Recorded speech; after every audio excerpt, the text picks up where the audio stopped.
Hey, how's it going? I'm Mike McFarlane. I am the ADR director and line producer of the dub of One Piece. And in the booth with me, I have a couple of other people that are involved with the show. Introduce yourselves. Okay, I'm gonna. It's your turn. Oh, my turn. Okay. I'm Colleen Clinkenbeard, and I play Luffy in the Funimation dub. I'm Christopher Sabat, and I play Zoro in this dub. That's amazing. Thanks. You guys are amazing. Did we do that okay? That was Cool. pretty good. Take two. We don't have to do it again. Hi, I'm Mike I'm just kidding. So, this is an interesting thing that we're getting to do here. We're doing Season 1, Episode 1 commentary. We're recording these first several episodes, which is how you would normally approach a show. But in this particular case with this show, we started in the middle. We started dubbing at episode 144 for broadcast purposes. Which makes everything very weird. Right. It's kind of cool. It's fun. weird, but it's kind of cool. We had a lot of research to do at the start, but it's neat to actually go back and start a series like really strong as opposed to really Yeah. weak at the start. Usually at the beginning of every series, the animators, the story makers, everybody's getting used to doing a new series, and then you have on top of that the dub actors trying to get used to doing the characters. Yeah. So we didn't have to compete with that. We got to start out where the story is already solid, the characters are already solid, and we could experiment with our voices a little bit. Yeah. Because we have different age range, like of Luffy, for instance. There's different ages of Luffy that we've had to deal with at the Season 1 stuff. Right. And unlike a lot of other series, you actually see these guys grow physically some. You know, it's not like The Simpsons or something where it's the same age for like 18 years or something. I'm going to talk to each of you about your characters. I'm going to talk to you first, Chris, Mr. Sabat. Yes. What's it like playing old Mr. Zoro, and how is Mr. Zoro a little different from, let's say, some of the other tough, cool guy characters that Chris Sabat is so renowned and known for? Well, that's funny. I've actually worked hard with you and other people to try and keep the voice away from anything that might have been in Dragon Ball Z. I don't know how well I've done with that, but I know the minute that it was announced that I was going to play this character, message boards were like lighting up red going, "Oh my God, he's going to be Piccolo on the show. He's going to play Vegeta on the show." And I've tried so hard to keep it away from that. There was a lot of stress involved with taking this character. I am the prince of all swordsmen. There was a lot of stress with taking this character because I saw it years ago when Funimation was kind of looking at possibly working on this, and Zoro was the character I wanted to play back then. So it's neat that it's actually, and that would have been the first cool character since the Dragon Ball Z characters I got to play. So You play cool people all the time, man. yeah, but at the time when we originally looked at this, Oh. I hadn't gotten to play some of these other rad people, and so this was the character I really hoped to be my next. And now character. you've had tons of practice. Yes. Where are you headed? Yeah, thank you. Well, Colleen, what about you? At least me personally, I haven't worked with you on a lot of like little boy roles This or is boy my roles. first, it's my second little boy role, I guess. It's somewhat similar to another property I did, but I don't do many character voices. I tend to do a lot of ingenues, and so this is kind of a fun little break. What's something interesting about making the Luffy voice happen for you? Like, what do you It have? hurts. What do you have to call upon within Colleen to make Luffy happen? I think it really, really helps to have directors who make me have fun while I'm doing it. You have to not concentrate on the fact that it's hurting and more concentrate on the fact that the show is so much fun. Does it really hurt that much? It hurts a decent amount. I mean, especially during the big fighting scenes and stuff. So it helps Okay. to have people out there who understand what you're going through and are keeping you laughing, keeping everything upbeat. Well, I like to have fun sessions. So. I know. I do feel bad for you. I mean, I do see some scenes. I'm like, oh, Colleen's gonna hate doing that. But it's totally worth it. It's totally worth it. I love him. Yeah, I remember because I think Zach directed you in the movie, the Alabasta movie. Yes, that one hurt. I remember watching that scene with you facing Crocodile and all that stuff with like the building falling around you, and you're like, I will win. I was like, oh, I bet she heard that. Yes, it did. But it was fun though. It was you did a great job. I on that. like how dumb he is. That's my favorite thing. He's kind of innocent and naive. Innocent, yeah, Yeah. not dumb. That's a better word for it. Yeah, he's I think he's a more honestly, I think he's a more likable character, and I'm gonna get like flamed for this, but I think he's a lot more likable than Goku. Like especially blaspheme. adult. I'm just kidding. I just think he's a fun character. Plus, he's just got such a fun. He just has a kind of a fun voice to him. Like, he's just got such a fun character to him. Yeah, and I like the liberties that they took in the Japanese and with the animation that make it possible to do a lot of different sort of reactions. Crazy sort of things. Yeah. Now, we had to go through so much of a process of the casting for these roles. And it probably went through like a good couple of months of going back and forth with Toei and the other Japanese folks that were involved. Whenever we actually got down to starting to record this stuff and we were underway, we had, I believe, more than one person working on the show at the same time because we had to get caught up to catch all the broadcast stuff. What was it like being thrown into the mix that heavily? Like, normally you get to like kind of test the waters on a show and kind of ease your way into it. One director, you come in one at a time. What was it like having to be thrown into the deep end of the pool in such a capacity with not only so much being worked on and recorded at once, but coming in the middle of something when everything has already been established and all the characters are kind of locked into place? I actually think that helped. I think it was nice to have like 3 different directors working at it all at the same time because you get 3 different perspectives of your character all at the same time, and you get to kind of form him or her with more outside input, more stimulus. So I really liked that, and now I feel like I have a more solid grip on him. Plus, you were getting a huge chunk of storyline all at the same time, whereas in some of these longer, series, it may be a month or 2 before you come in. You've kind of forgotten some of the subtle things, but I mean, it's the first time I think where the actors were going, I think that's actually a pull from episode this or episode that. We knew just as much as everyone else, which is weird. Now, it was interesting for me as well because I'm kind of like the honcho of the One Piece. I do not envy you that position. And so with the other directors working on stuff like that, I had to make sure that we were all on the same page, that we were all making the same show. You're still having to do that. Well, I do what I can. Right now, there's a whole lot of me working on this show. So, what's the hardest part about that? Of me working on this show? No, about keeping everybody all together. I don't know. I try to keep up with the scripts and make sure that we're keeping with the heart of the translation without making it sound like spoken translation. I don't want it to be that stale and stiff, but I also don't want it to be completely out in left field where things are just being made up and, I also think it's funny that I'm sure that once this series either settles down or is over with, which may never be, either one. I think you're going to really appreciate a time when you can actually eat lunch or do something where someone doesn't walk up to you and go, Mike, can you listen to this? Can you watch this? Is this pronounced this or this? I remember these things they had a long time ago called The Weekend. Those don't happen. Old-fangled thing. Yeah, I heard fable of those. Yeah, it's hard to keep up with all this stuff, but I think it's a big honor and a big responsibility, and so I don't approach it with like dread or like I just hate doing all this. I really love this show, and I want it to be as good as it can be. So it's kind of a labor of love. That's kind of neat being the biggest part of the show. That's the biggest thing we've done since DBZ. Yeah. And remember we had a conversation with this a while back. Like, I know we brought up DBZ a few times, but I think it makes a lot of sense. What's the last thing that we had that's like 300-something episodes? It's the last like big, important, epic show that we've worked on. And it's kind of cool getting to work on this now because of all the struggle and all the pain we had to go through trying to dub Dragon Ball Z over like 10 years. There was pain in Dragon Ball Z? Nothing but.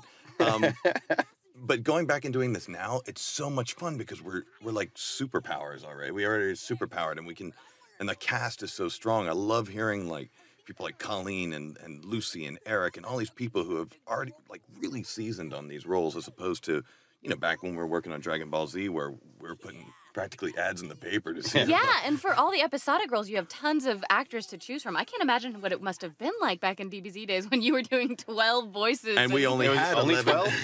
There were only 11 actors on the whole list. Yeah. And Chris like two actresses. Yeah, Chris would get all of the deep parts, and Sonny and I would get all the medium and weird parts. That was pretty much it.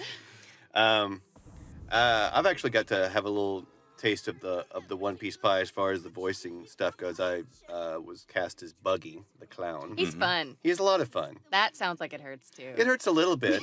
It hurts kind of like Baby from GT hurt, as we're going back to Dragon Ball stuff. There's only so much gargling of razor blades and gravel and fighting all at the same time before it starts to hurt. That's a great role for you, though. Yeah. It's a perfect role. It's fun. In this first episode here, as far as other people that are involved with the cast, we have Leah Clark providing the voice of Kobe there, who's now crying, who did a great job. And also Laurie Steele as Alvida. You know, just one thing to to be very clear on. Laurie Steele always plays characters that kind of look like that, but she doesn't really look like that. She just has a voice that sounds so much booming. like if when you think, okay, I need like this horrifying, like scary woman voice, you call Laurie Steele. She What does a does good she job. actually look like? I've never met her. Nothing like that. Nothing like that. She's actually kind of like shorter and sweet, and I don't know. Yeah, she's a lot of fun. Oh, that's another thing I don't envy you. Casting all of these pirates. I've seen the cast lists for these One Piece episodes. Usually it's like man A, man B, man C, and then it's done. It can sometimes go to G. These have man A through Z, and then man A, double B, double C, double... and then pirate as well. Yes. Pirate double G. That's a lot of people to cast, Yes, man. it is. And then also you have to keep up with like as a, for instance with the buggy crew. They may not necessarily have names, but it's like, oh, it's the guy with the broad hair, or it's Oh, the you guy have with to the keep it in orange shirt. mind, right. Yeah, and you have to make note of all that, so when they come back 275 episodes from now, you can make sure it's the same guy. Because, you know, as we've already discussed, all these directors were working on it, but at the same time, they've got a crew of like, I don't know how many writers working on this show, too. Oh, There's like, that's another job I don't envy. This is a hard show. It is. I have such an easy... It's hard to get it all done. Well, you know, it'd be one thing if it was just a matter of getting it all done. But, you know, if you're trying to take some pride in it and, you know, make it consistent, make it all sound like the same show, Eric and John working together on the scripts, and me and Bevins working together on making sure that the content is all correct and we're all calling the thing by the right name with the right inflection and the right stress and the right use of the vowels and stuff like that. It's a lot to keep up with. Yes, it is. especially when you really don't have much of anything to reference, really. I mean, you've got the Japanese, you've got Toye being very, very strict about, like, you know, adhering, and you guys equally adhering to all of the original terminology and trying to stay as pure to the original as possible. Yeah. That's something that not tricky. everybody knows, that there's a difference between what's playing on TV and what we have on DVD. Well, I guess they're finding that out now if they're watching this. Yeah, on the uncut, we try to keep up with as much of the correct terminology as possible. For the broadcast version, some of the terms and stuff were changed to kind of coincide with the previous broadcast, the previous stuff that existed. And we had to go along with things like Zolo and things of that nature. And now we have this uncut. And so, along with the initial job of making sure that we had 2 of everything that we need, we now have to go back and do the season 1 uncut stuff and make sure that something wasn't given a name that wasn't supposed to have, and somehow it creeped into this or whatever, you know, like, have to keep up with everything. Like, you're Zorro, and that's all there is to it. Hey, Zorro. You know what's funny though? I love like that's the best part about playing Zorro is because You I don't never have to say. I never have to do 8 takes of my name every time. Like, all right, that was the perfect take. Now try and do it again with the perfect voice. I never have to do that. I just have to call everyone by the normal names. It's pretty bad. I just realized we missed our favorite part when I Oh, your character introduction? into the barrel. Yeah, Colleen and I joked about how Luffy is brought into the One Piece world, rather than have a big, long backstory or anything of that nature, which, you know, they go into later. But they just start off with a barrel floating around. Get barrel, put barrel in boat. Luffy pops out of barrel. Welcome to my show. It's the best backstory ever. Nothing happened before barrel. My show! Give me a sec. I know this. Now, there was sorry, there was a there nice was just a- level. I thought you were getting ready to say I something. think we all just started watching TV, and Yeah. I was gonna say something, but I'm watching now. Sorry. I like Leah's little boy voice. Oh, little Kobe. Yes. Kobe is fun. This is a new voice for Leah, too. I've never heard her do a boy voice. Leah's very versatile, and she's fun to work with. And she makes little nerdy squeaks.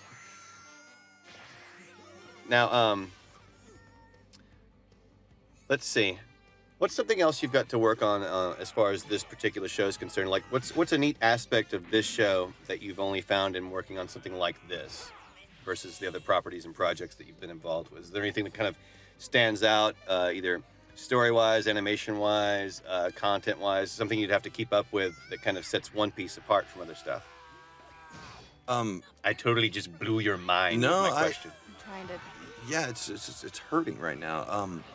No, it's definitely it's definitely a funny, wild show. I don't get to work on a whole lot of stuff that's this bizarre. Yeah. Yeah, it seems like what we do mostly nowadays is more along the lines of drama or sci-fi, that kind of thing. Yeah, I guess that. It's fun to do a cartoon.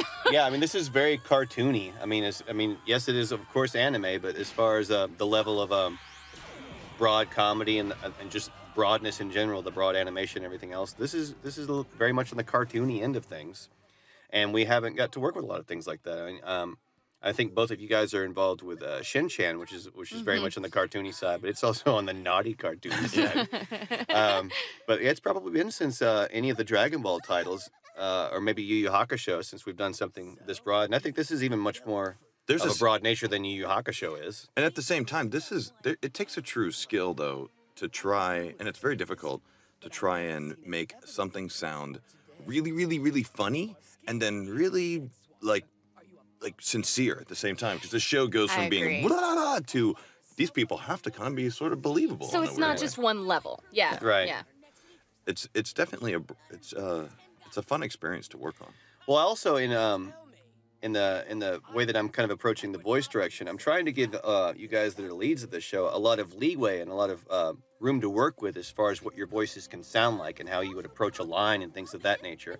Chris, I know initially we started off trying to make sure that it wasn't too deep, because Right. Zoro is, he's late teens, early 20s, something of that nature. It depends on which time frame of the show that we're dealing with here. At what point in your life did you start to sound like this? Between 6th and 7th grade, I scared the hell out of my mother. Seriously, I walked out and said, "Hey, Mom, can I have some breakfast?" Christopher! Sorry. Okay, so this is accurate. It really is. No, but I think I know what you're getting at. You're kind of letting me be kind of me. Right, Just right. use your voice. It can fluctuate here and there. So. You and Eric and like Stephanie Young especially, who plays Robin, which, if you're buying this by DVD, you're going to see her a while from now. If you're watching the broadcast, you've already seen her. I kind of wanted you guys to just sound like yourselves and give you a lot of room to play with. Chris, obviously, you get a little bit deeper and stuff like that when it's a more serious moment or when you're trying to act tough. Colleen gets rougher and raspier and of course louder when she's doing fighting stuff. And then we're able to pull off like the tough Clint Eastwoody type, tough Luffy reads. Yeah, that would be really difficult if we were trying to stay in one exact pitch range. Right. Well, it's also Less fun. just on a not even like thinking of a fun way of doing it, but just on. I got lost in my thought right then.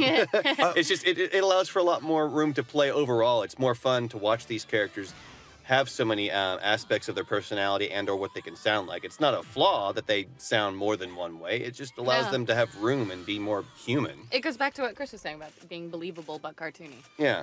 And you're taking great strides in. Well, actually, you're just not allowing us to do any other like bit characters too. So I'm trying really hard to. But that's very comfortable because in Dragon Ball Z and other shows, you have to it's too high for this, it's too low for that. You have to stay in this tiny little note range. But knowing that I'm not going to have to avoid sounding like some other character I play in this show, it's kind of fun.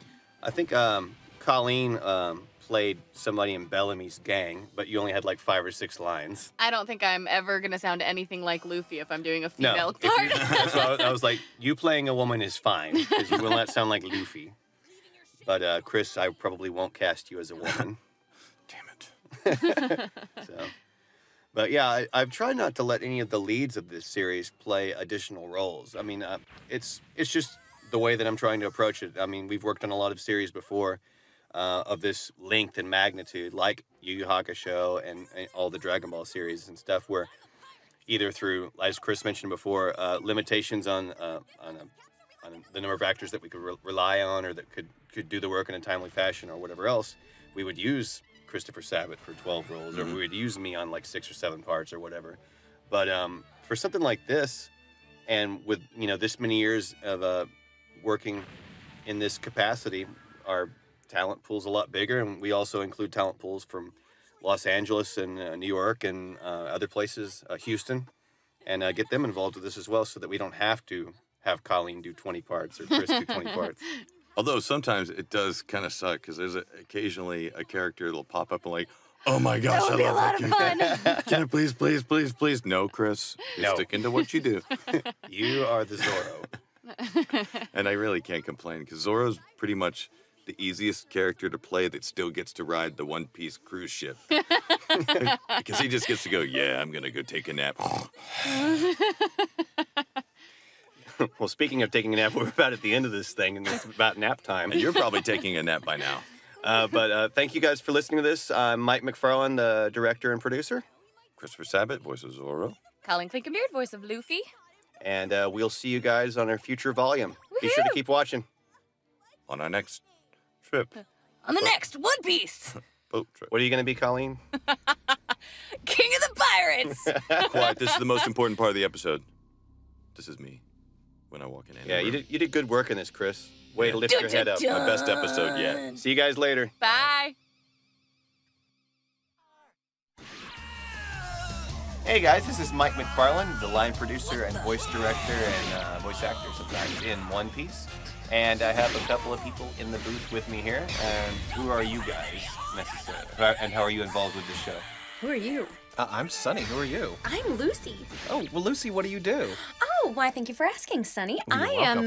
I'm Nami in the new One Piece. Ah, what a coincidence. I'm Usopp in the new One Piece. Are you? I am. Oh my gosh. Yeah. Well, it's really nice to Nice to meet meet you, too. Hey, Hey. hi. And are you guys like Sting and Seal or Madonna, or do you have last names? Oh. Oh, right. Actually, usually I just have the Sunny before my name. Well, Just Sunny. I know Yeah. that Sunny's last name. I know his name is Sunny Straight. Right, and Because you- it's all over the internet. That's true, at least in 5 places. And you are Lucy Christian. That's true. That is the truth. Rock. See how we all know each other here? Yeah. one It's like a big big family. family, yeah.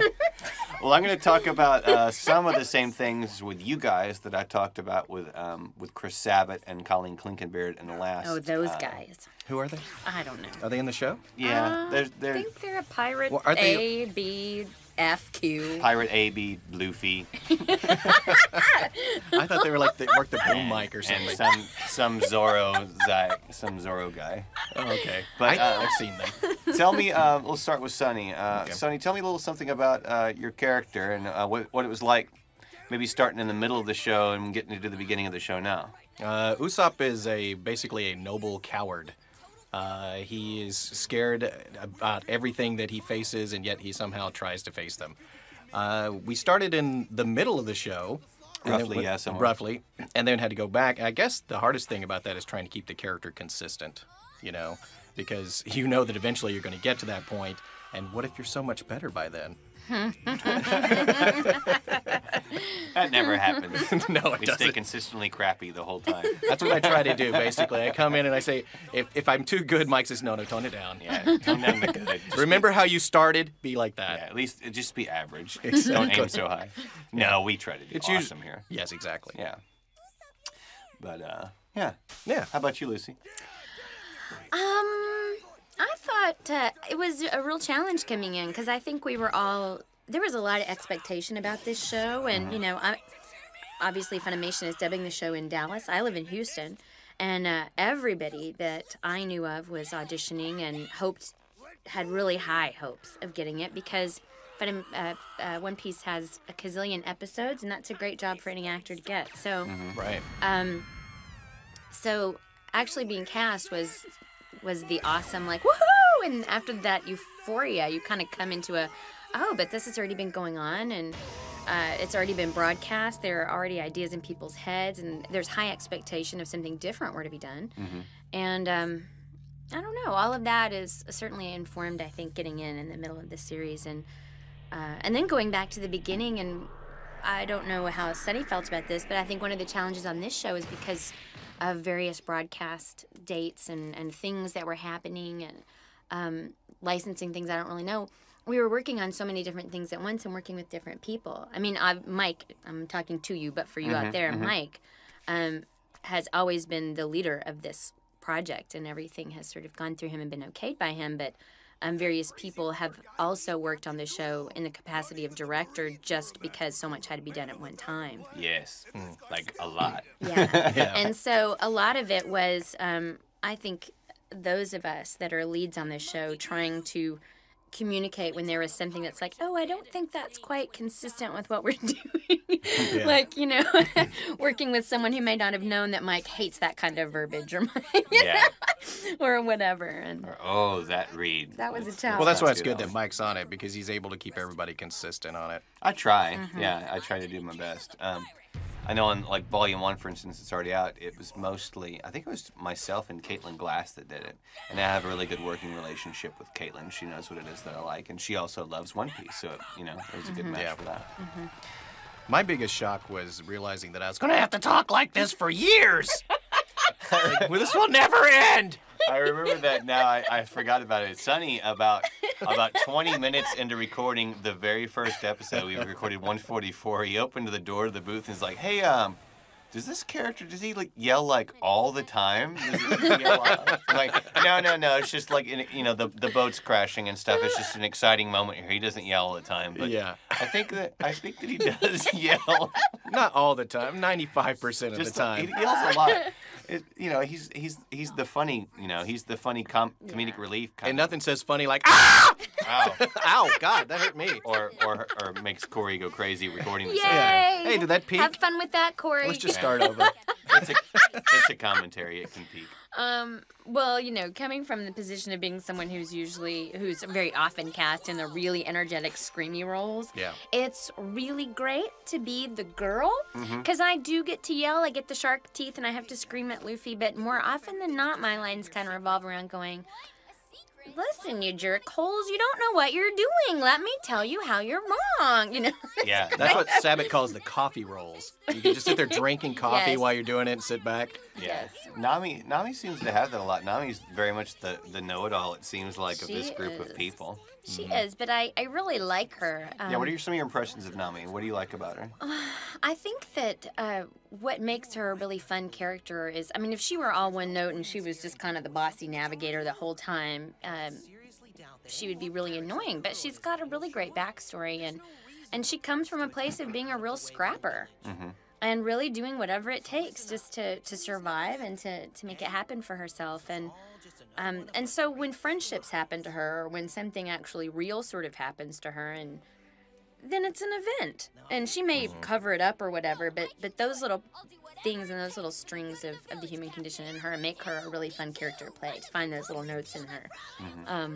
Otherwise, yeah, she'd be kind of a harpy. I could see how she could be a harpy. That's what I could like see about it. this show, is that all these characters have these really strong backgrounds, and they're really Yeah. well fleshed out characters instead of just filler characters. Like this whole arc is your backstory, Sonny, for Usopp. It shows how Usopp joined the crew, and it shows his backstory of being the liar forever. But it also tells you kind of why he started doing that. Yeah. I mean, everything has a reason. It's not just His lies Thrown out are there for no based reason. on nobility as well. Yeah. Yeah.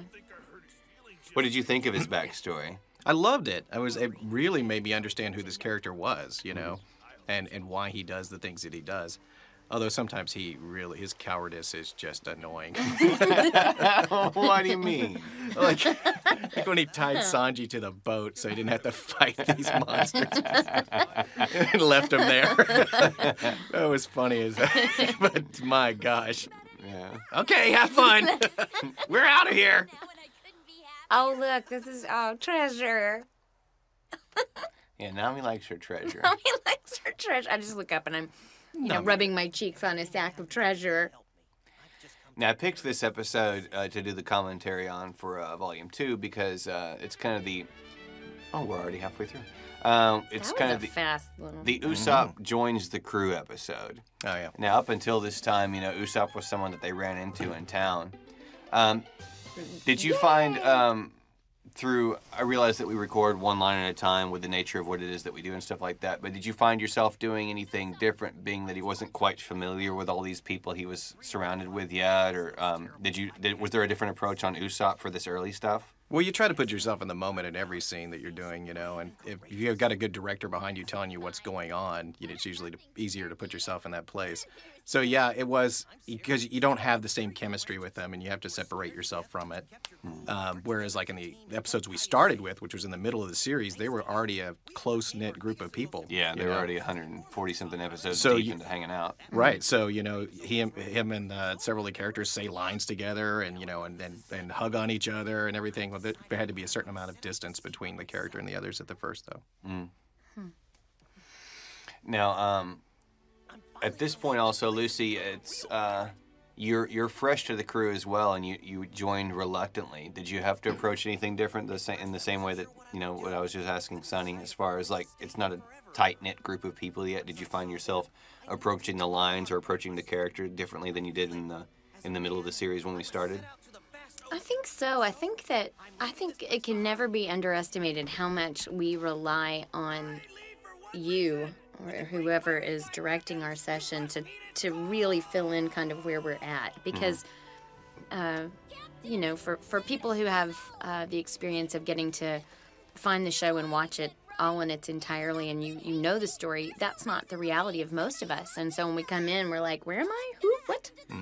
And, I think that was, too, one of the unique things about starting in the middle of it and then going back, was just trying to remind yourself of familiarity barriers. Where you're like, whoa, she's got a whole different thing here, and maybe a whole different energy, maybe a little harder, maybe this or that, and all of that is certainly, I think, informed by how much information we're given when we come into the session. Just as a reminder, because let's face it, we're awesome, but sometimes I really appreciate great adjectives and description from a director, especially on stuff like this where you're kind of going back and forth and relationships are just being formed. It's just really important. Yeah, because as an anime actor, you are flying blind when you walk in there. You have no idea what's going on half the time. This just reminded me, looking up at the screen, we had a little bit of a talk amongst ourselves to decide who was going to play young Usopp, because he's so much younger than... well, at least, on screen it appears he's so much more of a boy. Right. But it seems so appropriate just to continue to have Sonny playing him no matter what age he was, He started out talking that way. Yeah. It lasted his whole life. He was smoking at 4. Well, we kind of aimed for him to be younger, but to still have that kind of quality in his voice. Yeah. And I just thought that was a lot more fun than trying to find, a girl to do the young Sonny or the young Usopp style voice. I really liked the opportunity to do it, too. In Dragon Ball, I played Krillin, and we got Lori Steele to play the younger Krillin. And she did a great job, sounding like a younger version of what I was doing as an adult, but... It was still like, oh, wow, I didn't get a chance to do that one, Yeah. Do them all the way through. Yeah, you got to come in towards the end of Dragon Ball, I guess, like the last couple when he of grew up story a little arcs. bit. And much like that show, this show, it gave us a nice distinct mark. It wasn't like you grew up all of a sudden. It's like, Usopp, and then all of a sudden, boy Usopp. So it wasn't like we had to do a huge gradual transition. Yeah, if it lasted a whole season that way, you probably would have cast someone else. Maybe.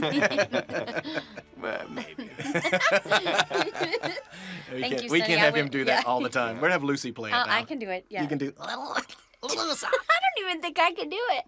Well, Lucy will definitely get to play young Nami whenever young Nami happens. Woohoo! Yeah. Yay! That just seems very appropriate.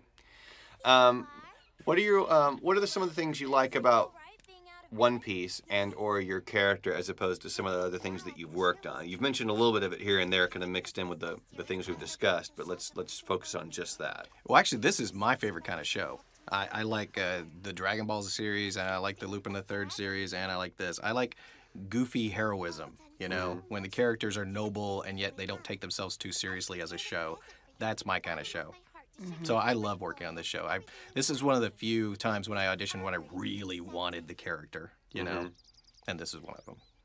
And along that same note, I think that I really appreciate getting to work on this show because of its straightforward nature. It's kind of like what you were saying, that the themes, they're strong. They're ones everybody can relate to. The animation is fun. The characters are large. There's not a lot of subtlety. Right. And yet they still have heartfelt moments. Yeah. I don't know. It's just. It doesn't make any sense to say it, but it's like meat and potatoes. It's just a fun animated project. It's very straightforward. Just a really straightforward, fun project to be a part of, and they're not all like that. Right. Well, when I was a They're just kid not. and wanted to be a voice actor as a kid doing cartoons, this is the kind of stuff I wanted to do. Mm-hmm. I have fun doing the other stuff, the more realistic stuff, but this is the kind of stuff I always wanted to do. And the adventure is fun. Yep. Yeah. Plus, let's say it. I mean, when you've got a series like this that goes on as long as it does, you get to do an experience and flesh out a character in a way that you just don't get to with a 26-episode series. Right, you actually get to grow with it. Yeah. Yeah, I think sometimes people forget the length of these shows like this. You know, like some sitcom or some, nighttime drama will, like special 100th episode, et cetera, like a big celebration. This is like 350 something episodes long, and they're still making it. Yeah. This is really long. This is a huge achievement. I'll be talking like this when I'm 50. See, and I still remember being in my bedroom, I think it was, when Mike called me and offered me the role. Because I remember him saying, if all goes well, it's going to be some work for a little while. And I was like, oh my gosh. Never, Yeah. That was an amazing phone call. Thank you. Oh, no problem. Well, both you guys, much like all of the leads in One Piece, we had to go through this entire process of Japanese approval and waiting and stuff like that. And I'm so happy with the selections that they made. I mean, I couldn't have hoped for a better bunch of Straw Hats to work with on a regular basis than you It really guys. is a solid cast. Yeah. And they do have a good chemistry. We have a good chemistry together. Yeah. I know that both of you guys, much like myself, frequent conventions and are guests from time to time. Any One Piece stories from conventions? Anybody you meet? Anybody? Any interesting stories? Generally, the response has just been extremely, overwhelmingly positive. Yeah. They love what we're doing with the show. Cool. And that's always good to hear. That the fans like it, so that maybe it'll keep going. Yes. Yeah, I've really appreciated all the positive things people have said, and I think the fans are, and the people that really love this show are appreciative of the fact that Funimation has taken such care with it. Yeah.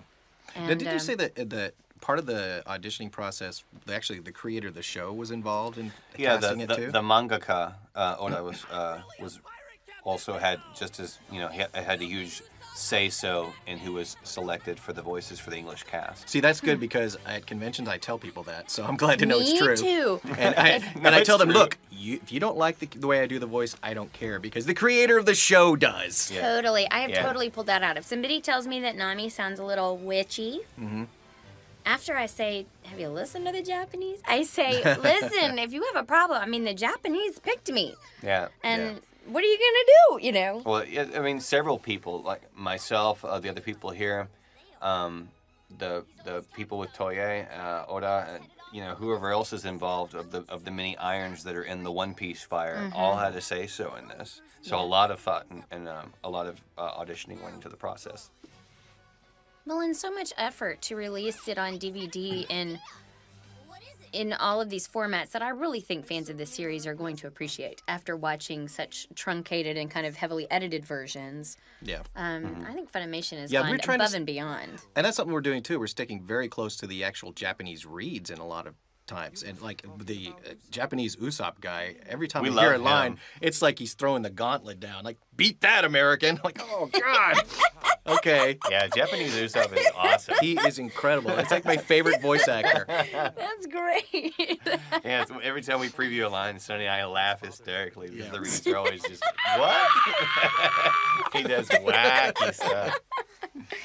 Now, as far as the recording process, I have found as a director that the flaps of this show and like the content of the show is kind of a hard thing to get across. Have you guys had Like, has there been any special challenge or special difficulty with working with the animation of this show in order to get, like, the emotional context or the content across? Rhythmically, it can be very odd, you know, but the mouths are so large in there, it's easy to follow. So you just kind of have to let yourself go and feel the emotion. Well, and I'm thankful that I think because, again, of kind of the genre of what we're dealing with, that we have come up against some pretty wonky flaps. But more often than not, we're not letting some crazy flap work totally dictate everything. Right. You know, which I really appreciate. I mean, I think that's been a really nice marriage of the technical side and the organic side. So we make sure that the best read is what gets in there and what makes sense gets in there. It doesn't always have to be flaptastic. Yeah. In fact, that was a huge lesson for me. I mean, I think Jason Grundy, who was engineering with me, was there the day that the flaps defeated me. I was like, I mean, I'm trying so. I was like, the flaps win. The flaps win. I was just like trying so hard to consistently make this as tight as I possibly could. I'm like, you know, for a lot of the lines in this show, it really does serve the show best to have the best read and the best everything else, even if it's like, you know, a few frames off here and there, or there's a tiny bit cheated here and there. It's better to have the emotional context and to have the good read. Yeah. Absolutely. And, you know, I recently started writing for anime, and I don't think people get the difficulty of trying to put what's supposed to be there into flaps sometimes. You're talking with two people that do know. I know, right? Yeah. Well, I was actually talking to Andrew Rye about that same thing yesterday. I got some writing scripts for him, and he said, you know, you don't have to be so flaptastic. You know, just make sure it sounds natural. Because I was rushing it, because a lot of these flaps in this episode I'm writing like really fast. Yeah. He said, you know, just make it at a conversational pace. Wait, that's not right. That's not what we do. Yeah. Well, but therein lies. And he's I right. think, You're right. We do that. You know, that right in there though is where I think in the middle is where it lies. We want to match it. We certainly don't want the flaps to not match enough that it pulls your focus or your attention out of the show. But then again, I don't think it's Funimation's job or anybody's job to prove to somebody that we can match a flap over make a product that sounds that's going to pull your ear out. You know, that orally when you're listening to it you're going to go, whoa, that's stupid, but it matches the flaps. In the end, the performance wins and the animation wins rather than the complete technical aspect of it, but you do still want it to be really tight. Yeah. And it's interesting how it's evolved too. Speaking of evolving, we're about to evolve to the end of the episode. You're evolving into the credits. Anything else in closing real quick? I love Usopp. I'm really glad to be a part of the show. Thanks, Mike. Thanks, Mike. I'm glad you guys are both in the show. We're happy. It's a pleasure to work with both of you, and I look forward to working with you again soon. Yes, please. And that's it for the commentary. Thanks for listening, guys. Bye, guys. Bye-bye. We are. That was good, Eric. Thank you.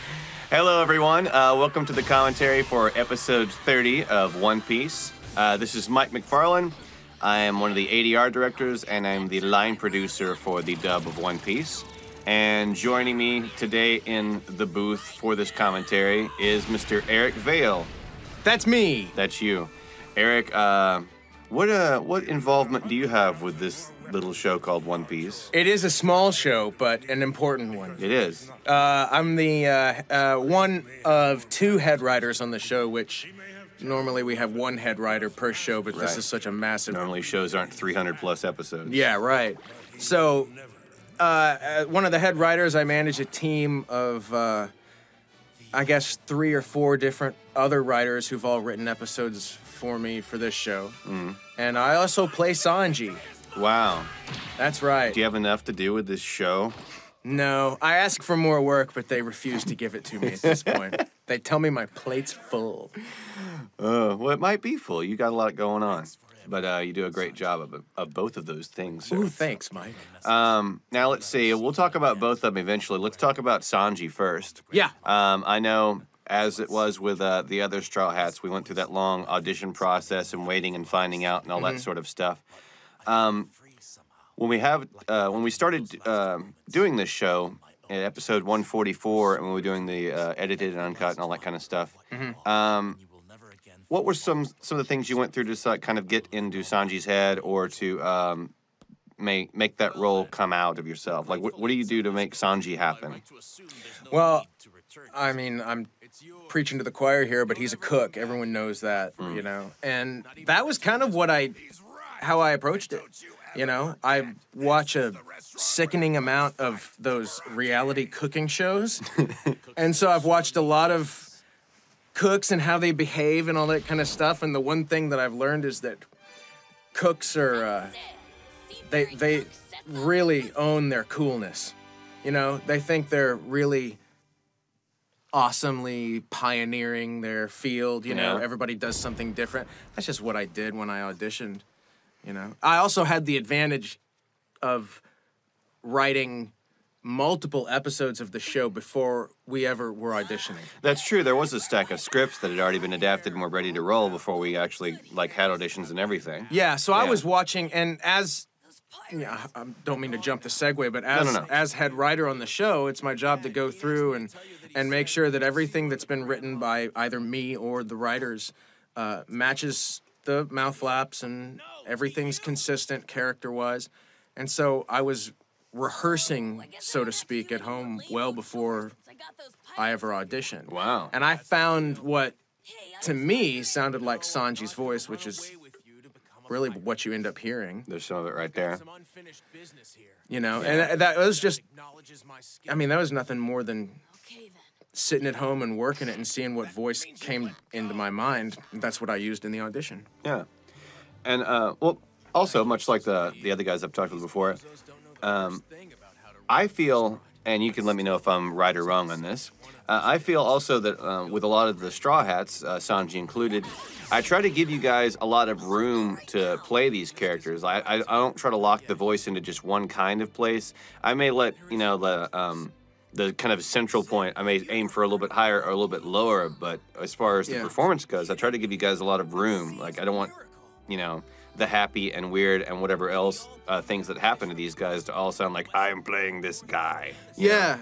And you've done a great job at that, because you can't. I mean, you know, with everything that these characters do, you have to start off with a base. Yeah. You start off with a good base voice for your character. I remember the first time I worked with you after you cast me, and we were doing Sanji, you told me that my voice sounds like Eric just woke up. Yeah. That's kind of the range for it. Well, I mean, the good news about that was telling me that it's my voice early on in the morning, which means that I have the range of my voice for Sanji. Yeah. So when he gets really excited and gets the hearts in his eyes and falls for all the ladies, I mean, I identify with that. And he acts like an idiot. Yeah. And it was good to have the ability to go up into that high-pitched, goofy, Nami Swan kind of thing, which is fun. Yeah, it is fun. All of the Straw Hats are fun, and I'm very happy with everybody. And since she's on screen right now, hearing that voice come out of Colleen for Luffy is still weird to me. Yeah, it's weird. I mean, I love it, but I'm like, that's Colleen. That's I know, weird. and you meet this lovely lady who's very feminine and very together. Yeah. To do that. To play this eating fool. Which is funny, because from what I understand, a lot of guys would prefer their women be a crass eating fool, like Luffy actually is. Yeah. Unfortunately, Colleen's not like that. No, she's she's just not. a normal lady. She's a lady. Whoa. She's a lady. Oh, God. We did that, didn't we? That's too bad. I love Mr. Jones. You do? Oh, yeah. The song by Counting Crows? No. No. Tom. Counting Crows is okay, but Yeah. Tom Jones, baby. We just aged ourselves on both of those. Yikes. Wow. Hey, let me just tell you, for the record, my son he just turned 16. You have a 16-year-old son? Yep. And his first concert was Tom Jones. Wow.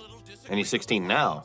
Now, yeah, this was 2 years ago. Wow. And so he'll have something to be embarrassed about for the rest of his life. I don't know what my first concert was. The first one I remember going to was like Iron Maiden. Oh, you're so lucky. I started off awesome. You did. My first concert, Kenny Loggins. You better believe it. Right, 1986, right when All of his songs from Top Gun and Footloose were huge. Mr. Soundtrack, Kenny Oh Loggins. my God, I thought I was the coolest kid in the world. I was at a Kenny Loggins show. Oh, wow. And now... Now we get to segue back into One Piece. We tried to get Kenny Loggins to record the One Piece theme song. That's what it is. That's where the connection is. Sure, why not? Let's Yeah. call it that. Now, what is something else about Sanji, maybe that's not apparent on screen or apparent in his dialogue that maybe you are aware of, or something that you keep in the back of your head? I know some people like for necessarily like smaller characters and stuff like that, they'll create little backstories and everything in their head to kind of have a place to play from. Obviously, Sanji has a lot of stuff happen on screen, but are there things that you kind of keep in your pocket to help with him? Well, you kind of get to see, you get a whole big backstory of Sanji through these episodes. I think what I do more than anything else is, for the character of Sanji, I think he actually has a lot of anger, you know? It seems like it. He seems like he has a scowl on his face as the normal look. Yeah. He's always a little sarcastic, always really... I get the feeling he's the kind of guy who looks for a fight, but in looking for a fight, he looks for a way for it to be the other guy's fault. Yeah. You know? He wants to fight him, but he'd rather it be somebody else's fault. And so there's this really kind of nastiness, I think, that he's got. And if you look at the backstory that they have... with Zeph on the island and everything? Yeah, right, with Zeph on the island. This is episode 30, so they've already mentioned that. Yeah. Yeah, I just... If I ended up on a rock with that guy, I'd be pissed. Yeah. You know, but... Yeah, and then he has to assess that Zeph lost his leg trying to save him, and Right, so there's so- guilt and stuff involved, which kind of drives him to stay on this ship forever. Oh, yeah, absolutely. Yeah, out of guilt and obligation to old Zeph. Right. Yeah. Which, I mean, I don't know why. Zeph's mean. He is mean. He's just mean. I was like, you know what? I wouldn't take that off of somebody. I mean, it's kind of like, like there's some heart behind it. But yeah, he's kind of a crusty, mean dude. He is. Yeah. Okay, I got a question. What's happening on screen right now? Yeah. Whose cigarettes? Where's the tobacco grown? And where are they purchasing them at sea? I don't know. I've never seen him roll them. No. So, do they come out of a pack? Have you seen him He's pack a he pack has ever and he pull has one pulled out? a pack out. I've Okay. seen him pull packs out, and I watched so much of this, I can't remember what I have and haven't seen. no, that's the thing that everyone should understand, you know. And I mean, people ask us questions all the time about the show. A lot of times when we do get asked questions, they're fairly specific, be it this or any other show we've worked on. But when you get this show was unique. We started doing our job on this show at the beginning of season 3. Yeah. So we had to learn 2 seasons worth of material before we could really understand what was happening. Yes, we did. Yes. That's a lot. And then we had to go back Yeah. and start over at the beginning of season 1 and do season 1 and 2 all over again. And then on top of that, we had the added burden of, okay, well, there's an edited broadcast and an uncut version. They That's both right. have their own terms and stuff like that. And you go back to the beginning and, which of these terms are true uncuts versus edited, because I don't want to start calling something the wrong name Right. at some point when we have the chance to do a complete uncut version of this series. And we both have to keep up with that kind of stuff. Yeah, exactly. So we have to keep up with all of that over the course of 4 seasons, 300 plus episodes. And that is only one show. Yeah. And I know that right now as head writer, I'm working, and this is just right now, I'm working on 4 shows. Yeah. Right? And once certain shows are finished, we'll move on to more shows. And I know that you as a line producer do the same thing. Yeah, I'm You have to working on manage- producing a few shows, and I try to pick out ones that I like to direct. Like I like to direct this show. I like to share it some too because I don't want the entire burden of all of it. Yeah. It's a massive. Yeah, but I like to keep my eye on it and make sure that it's going the way that I had hoped for. Yeah, and it's hard to really to some degree in this show you have to micromanage You do. because you've got you've got in the course of 10 episodes, we had over 50 cooks, over 50 pirates. Oh, for this arc here? For Yeah, this story totally, arc, yeah. And you have all these minor characters, and you've got a guy who's going to show up in episode 21, and he's Pirate A. Well, you've got to make sure that he's always Pirate A. And when he doesn't speak again until 10 episodes down the road, it makes it difficult. So a lot of the time, I think we get asked questions. It's kind of like trying to access a giant vat of information. Yeah. And I guess things slip to the wayside time to time. Well, we try to keep up with them, and we have lots of resource material of our own. There's this I don't know if you've heard of this thing. There's this thing called the internet. We can go on there sometimes. The what? It's like a worldwide database of information. What's a database? It's a place where data is based out of. Oh. Like you find it there. Data being information? Yeah. Why don't they just call it the information thing? I've heard it called the information highway. Well, that's stupid because that just implies that stuff's going to fall off the end. Yeah. You know? That is stupid. It's something's always passing through there, and it should be the information city. Yeah. Or information world. It's the information world, and it's worldwide, right? It is. Watch this segue. Here we go. Speaking of information. Hold on. Why don't you give me a little information on what all you have to go through in order to be the head writer, and what steps do you look for in choosing other writers, and what do you try to make sure that they get done when they're doing this huge, long job of working on this show in particular? Well, did you like that? That was my segue. That was awesome, dude. And I'm not talking about the little thing you ride on in the mall as a mall cop. Not that kind of segue. I'm sorry, I just have to mention the fact they spend all that money to do an invention that is basically used by security guards. Yeah. Okay, that's embarrassing. It is. Anyway, so what I have to do is, and generally, this is not, up until, I guess, how long have we been doing this? We've been doing this for better part of 10 years. Yeah, at least 10 or 11 years, yeah. And it wasn't until we started doing this, like, all this anime stuff was something that nobody paid much attention to. And it was right about 10 years ago, people started recognizing the people who work on these shows as talent. People started recognizing the hard work that's poured into this It had stuff. a fan base, but then, like, all of these other things started popping up where people paid more attention to it. Yeah, right. Yeah, totally. Right. And so now it's taken more seriously. People know who we are, and that was really unexpected. And people expect a certain degree of quality. Mm-hmm. And for the American audiences, the Japanese audiences don't care so much how the flaps being the mouth on screen, how well that matches the dialogue. Yeah. They're not as precise. The audiences we do this stuff for, they want it to be pretty precise. Right. And so it requires a certain degree of micromanagement, detail-oriented people. I found what helps me the most as in the past couple of years as far as hiring writers would be getting actors who've done it for a while. Yeah. Who have some writing experience to give it a shot. And, it doesn't happen every time. I've had some writers who tried it and said it's not for them, or some actors who've tried it, said it's not for them, and some who love it. Yeah. But it's such a unique beast.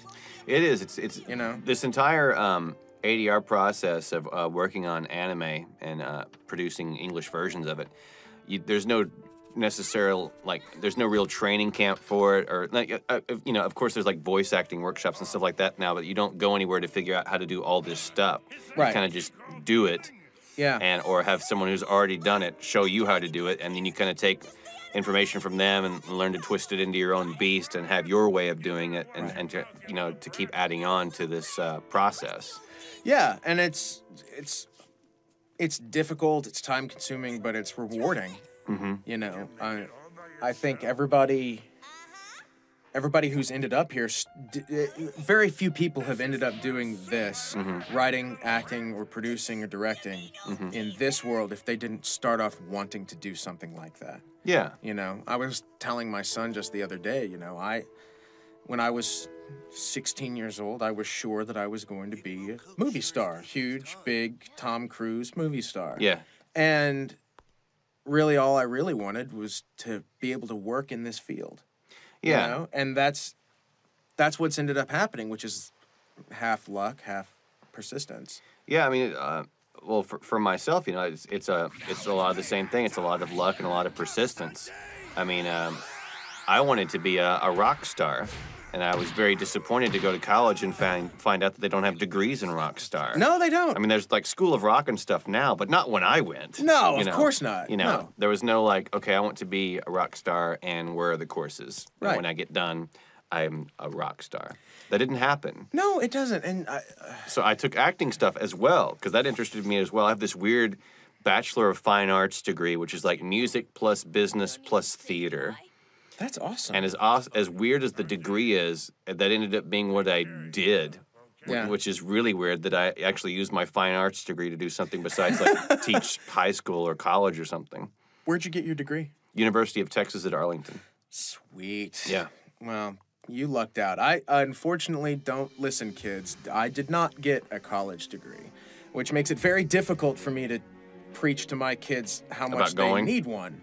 But the fact is that I, did college for a long time, but I didn't. It was just a string of unlucky coincidences that happened to me. You know, I tried to follow a degree, a theater degree for acting. And then they fired the whole theater staff at the school I was in. Kind of makes it hard. It does. Yeah. So it kind of disillusioned me. I switched my major. I didn't finish, and then started doing this little show called Dragon Ball Z. Yeah. My final semester at college, and then the work kind of took over. Wow, I didn't think about that. You and I have known each other even prior to that, because we worked Yeah. on an indie film together, and I was like, "Oh, you're Yeah. Trunks now." Like, yeah, I saw it at the coming in to record after the fact. Dude, it was. I want to say it was less than a year. Yeah. Later, because I think we were shooting that film in late spring. Yeah.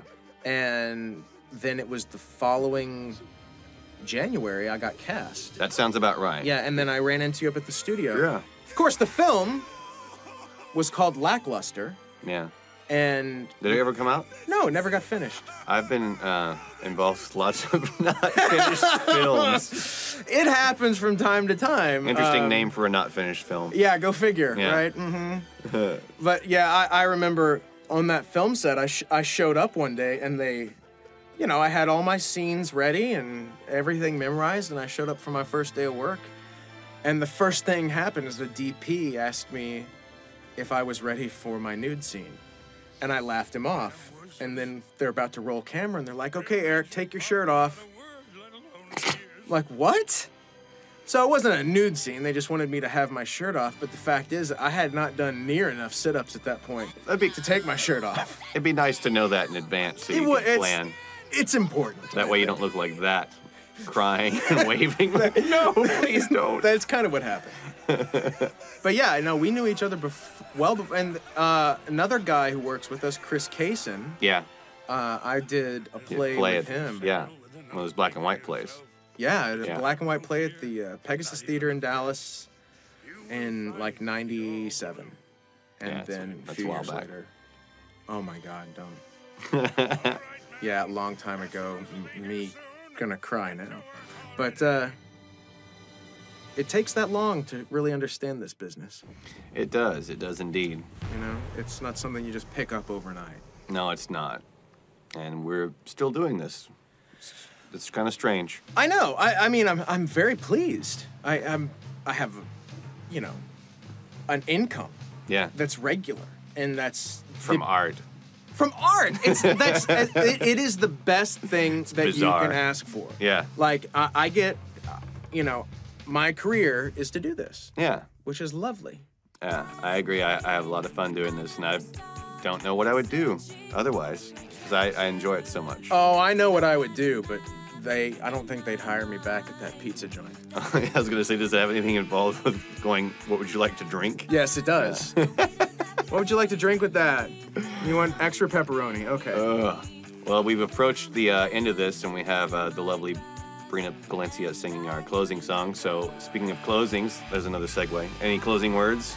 Segue master. Stay true to your dreams, kids, and reach for the stars, but keep your feet on the ground. That sounds phony. Okay. Okay, here's some real advice. Okay. Drive slow to save gas, Okay. right? Yeah. And recycle. Those are both good things. I have no advice except everyone should take Eric's set of advice. Thank you so much. Thanks for being here, Eric. Thanks for being here, Mike. Well, you know, I'll be here for the next one, and it was nice to be here with you on this one. See you guys later. Bye. How's it going? Mike McFarland here, the line producer and oftentimes director of the dub of One Piece. Got a couple of other people in here for a commentary with me today. On my left, which I guess you guys won't be able to tell, huh? Well, on my left is Miss Lucy Christian. Hello, I am Nami Swan. Nami Swan. And on my right, we have ADR director Jason Grundy. Dun, dun, dun, dun. How you guys doing? Pretty good. Cool. Good, good. We got some One Piece commentary to do here, and we're kicking it from the song, which is something we don't normally do. But we have a nice adapted song here, sung by Mr. Vic Mignogna. Vic Mignogna. I believe I adapted this particular song. Did you? Yeah, I do a bunch, but I don't do them all. I did this one. I've probably done a few other of the One Piece songs. I did like 99.99% of the Beck songs, and I'm sure I've done some other stuff too. Yeah. I can't remember it all. Vic's a good guy to work with though on the singing because he's a good singer. He is a good singer. He's got great range. He does. And he sings everything with a big smile. That's right. That's Makes right. you like it. Don't you remember which one was it that I asked? I was totally into the song, and I got Mike to burn me a copy Oh, it was the one for season 3, like the first thing we ever did. Yeah. so that I could listen and rock out in my car. I bet you all love to think about that. Yes, Nami was totally like, pounding on the steering wheel and banging my head. It was great. I love it. I love it. So anyway, this is, I believe, episode 40. Is that right? 44. 44. Okay, my bad. I knew there was a 4 in it. And we have the end of the Arlong arc here. Arlong, played by Mr. Chris Rager. Some of you old school anime fans, or I guess it would be mid school if old school goes back to like 80s and stuff. Mid school anime fans may recognize him from being Mr. Satan or Hercule on Dragon Ball Z. He's done a few other things for us, but it's good to have Chris back in here being big and loud and obnoxious, and everybody hates Arlong. Arlong's a jerk. What'd you guys think of Arlong as a bad guy, or Arlong's arc here? Lucy, what'd you think about it? Well, I think it was actually really great to record this arc because it fills in so many gaps of who Nami is and where she comes from, and I really enjoyed it. There was that whole section in there. It's really intense, and fortunately, I got to work with Jason on a lot of that, and we would just run it in these nice, long, big chunks to where you could kind of feel an emotional arc actually happening and work up to that. I thought it was really great. He's really a jerk. He provides a really nice, evil thing, immovable force to play off of, and that was great. Yeah, some of the bad guys in One Piece, they'll have like a small little story section or a story arc where you're like, oh, I can kind of understand why he's doing that, or I can understand where he's coming from. Not so much on Arlong. No. You're like, I hate you. He's a jerk. What'd you think of the arc, Jason? You've been working with me on this show for quite a while. You've seen a lot of the other bad guys. I thought this arc was even a little less about Arlong so much as Nami's backstory. Yeah. And that made it really interesting. But Cool. Arlong was a different one though. He was pretty cool, and yeah, you're right. You didn't get to see any of the reasons behind it, and plus he was a shark. Yeah. That's cool. Sharks are awesome. Well, I did mention that you'd worked with me for a long time on the show. You had been my engineer for quite a while up here. Yeah. And you actually have a long engineering history in working with anime. Mm-hmm. For people out there who may not just want to Google search Jason Grundy, what are some of the things you've worked on? Because you've been in the industry for quite a while. Yeah. Oh, wow, what was the first thing we did? What was Nuku Nuku? Oh, wow. Nuku Yeah, Nuku. And that how was old were you when long. you started engineering? I was 16. Yeah. You were a 16-year-old anime engineer. Yeah. ADR anime engineer. You've been doing it a long time. How old are you now, Jason? 25. 25. That's a long time. That is. What are some of the like the more, I guess, like highlight or more marquee type shows that you've been a part of as far as engineering? Well, there was like Noir and Razafon and Excel Saga, and those were really fun. There was another one that was really fun, but wasn't the biggest of titles. Was Megazone 2-3. That was Yeah. a lot of fun to work on. Cool. And Mushishi was great to work on up here too, and Beck was really cool with all that music. Yeah. So there's been a lot of fun ones. Cool.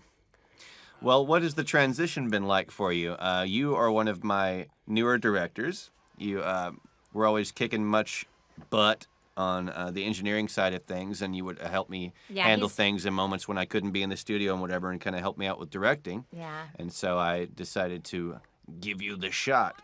How are you enjoying it so far? Do you like directing? Oh yeah, I've been enjoying it quite a bit. It's been different, and for a while it took a while to get used to, but it's been fun. I've liked it. What have you, being that you were so, I will just say, you were really awesome as an engineer. He's really good. See, Yeah. I just need to say that because one of the things that about actors, and Mike knows this as well as I do, that for us, we're honestly as actors only as good as our engineer is fast. That's right. And knows how to work Pro Tools, and that's the truth. Like, as if you've got a really good engineer, suddenly you look like a much better actor than if you've got someone who really doesn't quite know what they can do with Yeah. the equipment, or doesn't feel that they have the power to go ahead and take what you give them and try to make it fit before Yeah. even the director gets their hands on it. So Jason was always really awesome in that way. Yeah, to Jason work is with. screamingly fast in that aspect. Very fast. Being that they aren't the same job but have to do with the same sort of thing, what are some of the not necessarily differences, but what are some of the things that, being that you've had so much experience as an engineer, what sort of experiences from doing that were you able to carry over and use as a director and help you make decisions and help you work from that chair? Well, it's been easier to see if things are going to fit, and I'm used to being able to spot that really quickly. And a lot of engineering was just actually watching how the directors worked and seeing what reads they liked, and that's how I got used to doing that.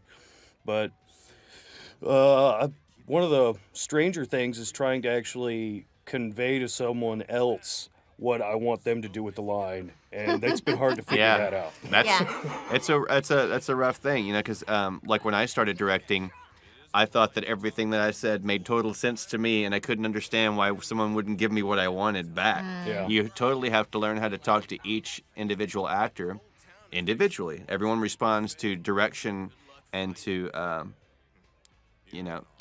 direction in different ways. Some people need technical direction. Some people like emotional context. Some people just need stress this word, and it just So, depends. Since both of you have directed me, what kind of actor am I? Like what? The best guy. Awesome. We just roll it, and awesomeness falls out. This is the best commentary ever. I'm going to play this back in my car later. I have found that through working with Lucy, it really depends on what I'm working with her on. For something like One Piece, I was involved with the original recordings of you doing Nami, or playing Nami, and we kind of shaped the voice together based off of the audition that was approved through Toei, et cetera, and we kind of molded the basis of what the character sounded like. And from there, boy, at that point, I think we had like 4 or 5 directors on One Piece, and I was in charge of trying to make sure everything was that was a wild time. congruent and Yeah. consistent. But I felt like we kind of built that together. There are other things like you worked on Vexiel with me, where it's just a one-off project and things like that. And it was up to me to kind of let you know where I'm coming from, where I would like the character to come from, and work in that aspect with a lot less background and a lot less time to kind of build towards getting used to the character, if that makes any sense. Yeah, absolutely, absolutely. And so, in one aspect, it's like, oh, Nami, her personality would be more like this, do the other Nami thing. Mm-hmm. And the and for Vexia, it'll be like, okay, that's quieter. Maybe it's more technical direction. I guess it would be for something that's short-lived like that. Yeah. Yeah.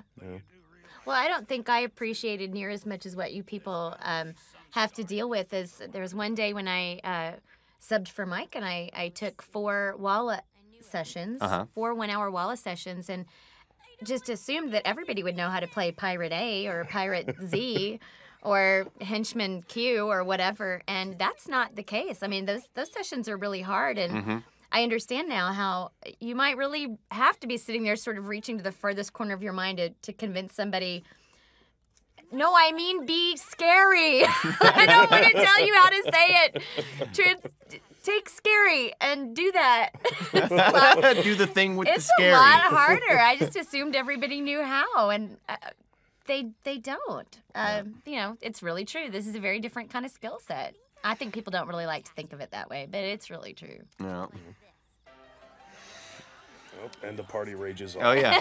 Back to the show here for a moment. Revelry, debauchery. I'm glad we got Tiffany Grant to come up here and play Nojiko with you. You guys sound great together as pseudo sisters. Love her. There's another pro. Yeah. She's wonderful. And Bill Flynn.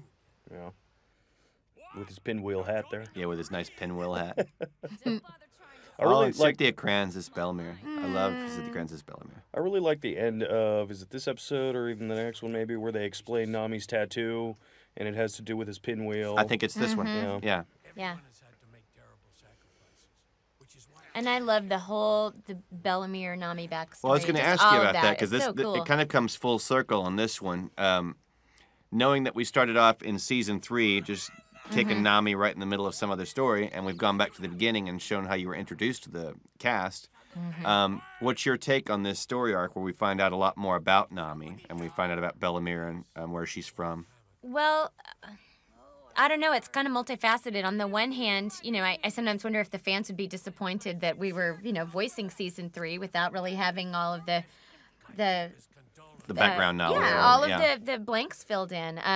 Hopefully that's a testament to the fact that the people I work with are smart people who give good direction so that you wouldn't ever know something like that. Do a little pre-production research. Yeah. But it's really wonderful to, once you've sort of already been in a character, to find out all of that really good information, I think is actually a little sweeter. It's just filling in the stuff at a different point in time, and it's been really cool. I mean, even now we're working with, I'm working with Jason on where are we now?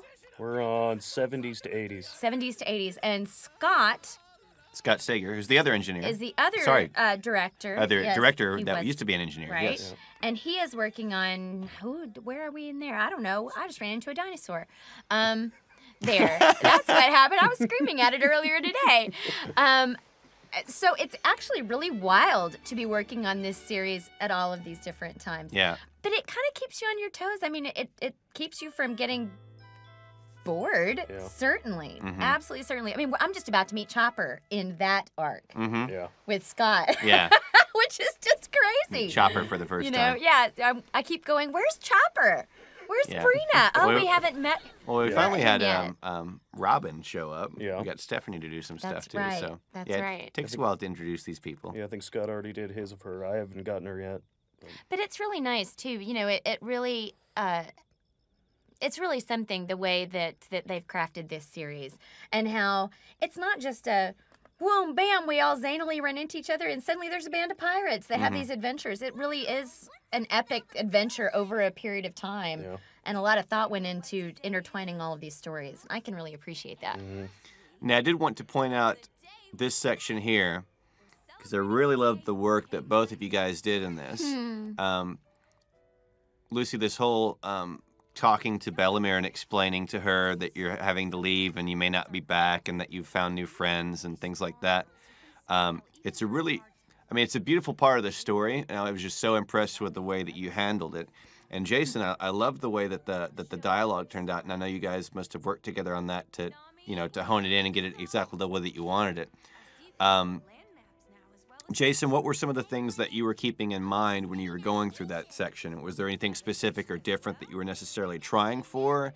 Was it pretty much just stick with the story and stick with what's going on? Was there any sort of tone of voice or any sort of like type of read that you were going for? Well, I mean, she had to. It had to hurt, but at the same time, she was finally able to set her mom free, and so it was a very happy moment, but still a very solemn one, and a hard thing to do to leave too.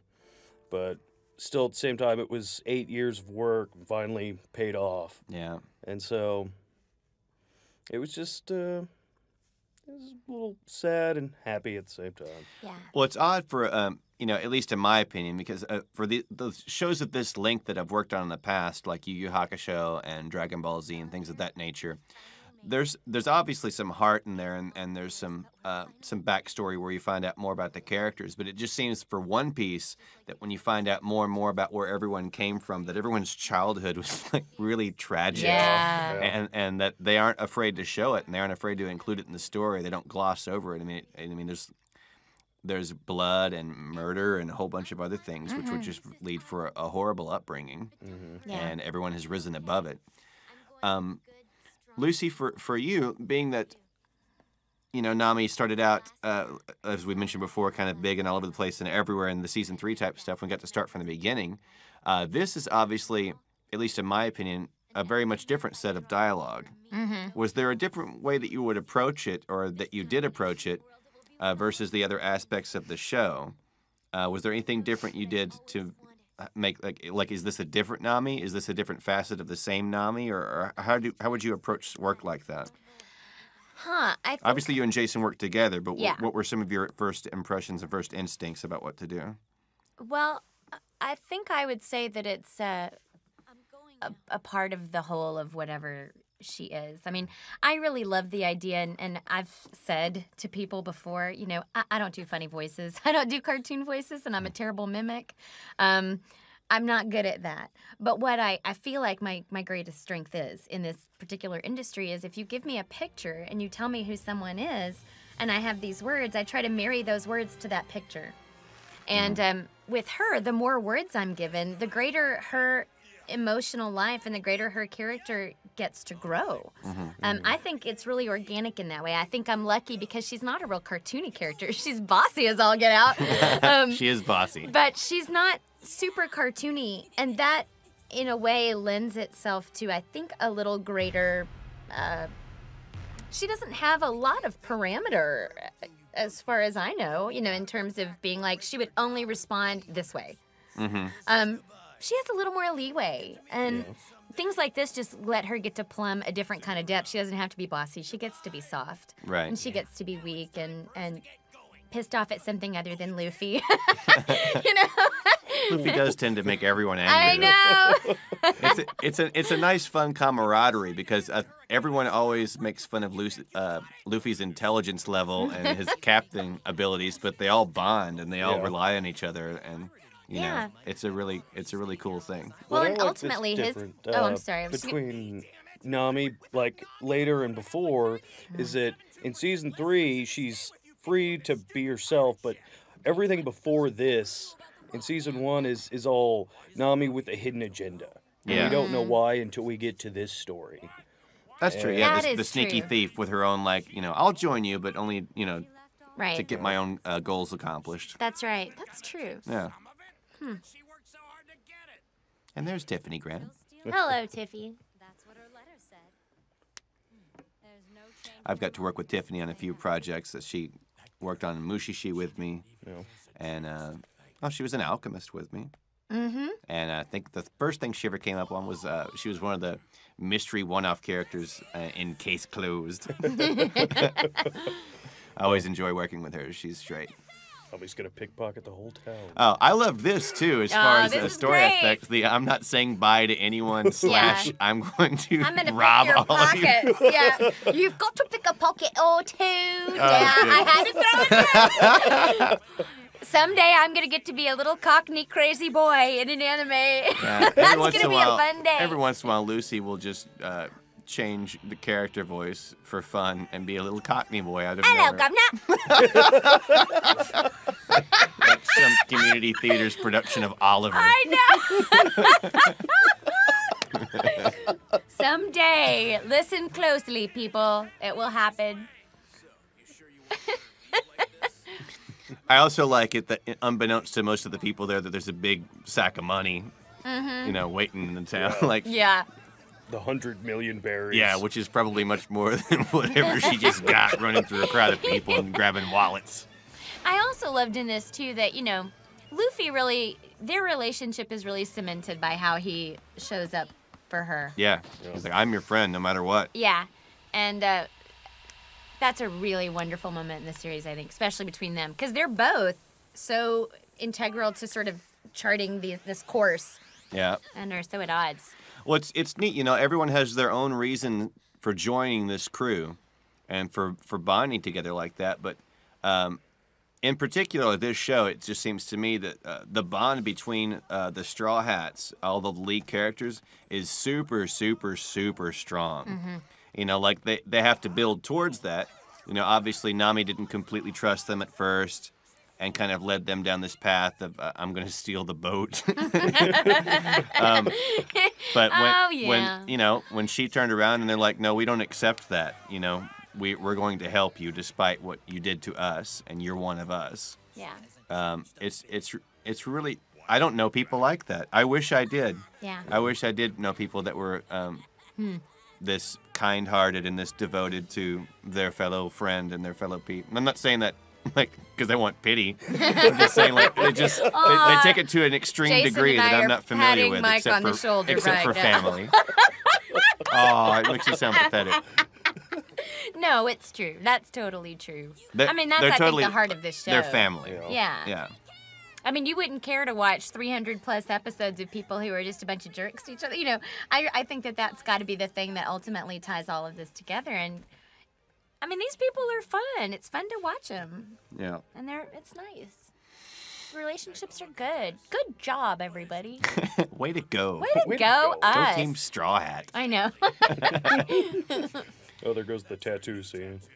Oh, yeah, the discussion of the tattoo. I do think it's a sweet tattoo, as well, as far as the reason you have it, and not sweet like in the sweet way.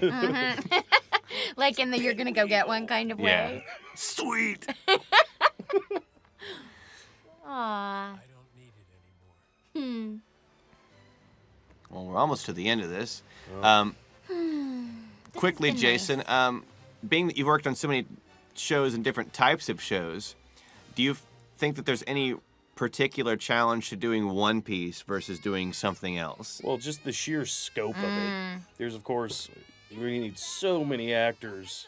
We have so many people to do that, that's been the main challenge of trying to get it done. See, and that's funny, because I bet people would think that a character sheet that's a page and a half long, full of villagers A through Q and pirates, 1 through 27, and just all of fish people and all of this stuff, I'm sure people wouldn't think that would be difficult to fill. Well, I mean, obviously, we work with a few hundred actors here. And some of them are very good at different types of things. And you kind of have to move everybody around like they're chess pieces. And this is the best game that I can have to move forward on this particular episode or this particular series. Some of them are easier than others, I've oftentimes, and I know that Jason's been around for it, where I wish that the Straw Hats would just stay in the boat and talk to each other and not land anywhere. And just let Eric and Lucy and Colleen, all you guys just talk to each other. That's it. Mentally. Yeah. Mentally. Mouth not shown. Yeah. Well, there's that, and then you have to cast all these people, and then all of a sudden, one might come back in 70 episodes. Yeah. It's something entirely different. It's very One Piece for that to happen. I'll point out the closing song real quick. Got Caitlin Glass singing this, and I believe that she also adapted it. So this is a Caitlin Glass masterpiece from top to bottom. Good job, Caitlin. Well, since the song's about to be over, that means the commentary's about to be over. Oh. I want to thank you guys for listening. Once again, I'm Mike McFarlane, line producer of said series. I'm Lucy.